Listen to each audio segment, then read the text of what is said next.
BPSC 69वीं की परीक्षा शुरू हो चुकी है, लेकिन जिस तरह से पारदर्शी तरीके से लगातार बीपीएससी टीआरई की जो एग्ज़ाम हुई, उसके बाद फिर से बीपीएससी का जो 69वीं का जो परीक्षा उसमें पारदर्शी तरीके से अपनाया जा रहा है। तो इसको लेकर के छात्र नेता दिलीप जो पहले भी कई सारे मुद्दे को उठाते रहे हैं, लेकिन जिस तरह से बीपीएससी पारदर्शी तरीके से परीक्षा ले रहे हैं उसको लेकर के बेहद खुश नजर आए। और खास करके बीपीएससी के जो चेयरमैन अतुल प्रसाद है, उनकी जम के तारीफ की, क्योंकि इससे पहले भी कई सारे सचिव आए, कई सारे चेयरमैन आए, बदलाव देखने को नहीं मिला। लेकिन जब से अतुल प्रसाद सर ने जिम्मेदारी ली है, उसके बाद से जो जिस तरह से पारदर्शी तरीके से परीक्षा हो रही है वो बेहद ही काबिले तारीफ है। सुनिए क्या कुछ कहा छात्र नेता दिलीप।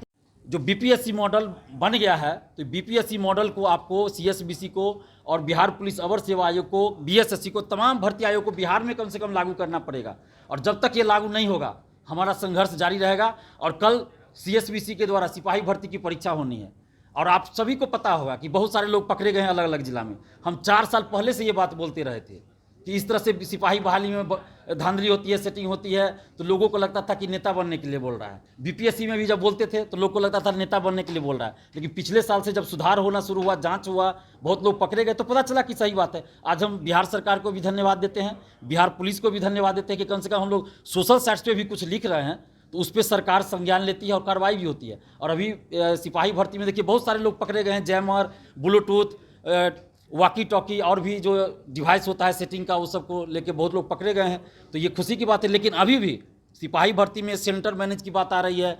हम बार बार ये कहते रहे हैं कि गिरिडीह जिला में सेंटर नहीं दीजिए, लेकिन सीएसबीसी को पता नहीं क्या मनमानी करनी है, गिरिडीह जिला में सेंटर देते हैं। बीपीएससी से भी हम लोग पहले मांग करते थे कि बहुत दूर सेंटर नहीं दीजिए और गिरिडीह जिला में भी नहीं दीजिए, गिरिडीह जिला के अगल बगल जिला में सेंटर दीजिए। आज आप देखिए गिरिडीह जिला के अगल बगल जिला में सेंटर है।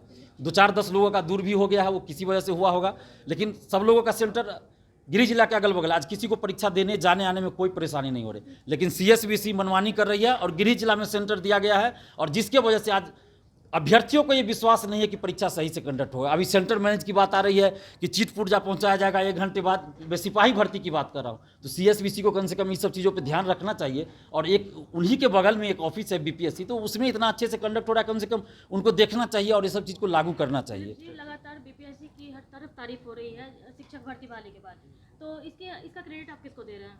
देखिए, निश्चित रूप से इसका क्रेडिट 2 आदमी को जाएगा।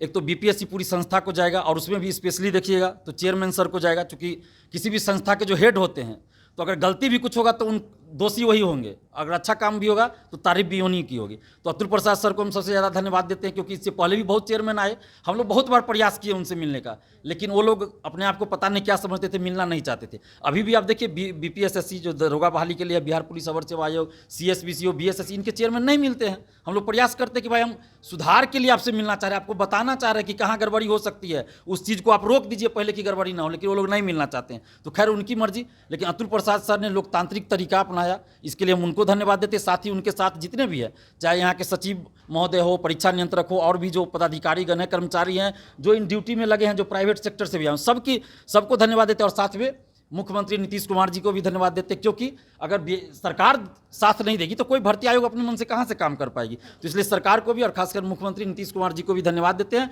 साथ में नीतीश कुमार जी से हम मांग भी कर रहे हैं कि हम लोग आपसे नौकरी नहीं मांग रहे हैं, बंगला गाड़ी नहीं मांग रहे हैं, सिर्फ पारदर्शिता मांग रहे हैं और धांधली सेटिंग रोकने की बात कर रहे हैं, जिसमें कि अगर आप कीजिएगा वो सब चीज़ तो आप ही की तारीफ होगी। आज बिहार से बाहर के लोग आ रहे हैं, तो जाहिर सी बात है बिहार की छवि अच्छी बन रही है, बाहर जाकर भी वो बोलेंगे कि बिहार में अच्छे से एग्जाम दे के आए। लेकिन वही जब कल सिपाही भर्ती की परीक्षा देंगे, भगवान न करे कुछ गड़बड़ी हो, लेकिन कम से कम अभ्यर्थियों के मन में ये संदेह बना हुआ है ना कि उसमें गड़बड़ी होगी, सेंटर मैनेज हो रहा है, तो ये संदेह भी दूर होना चाहिए। इसलिए हम कह रहे हैं कि सीएसबीसी हो चाहे बीएसएससी हो, सबको ये सब चीज़ लागू करना चाहिए।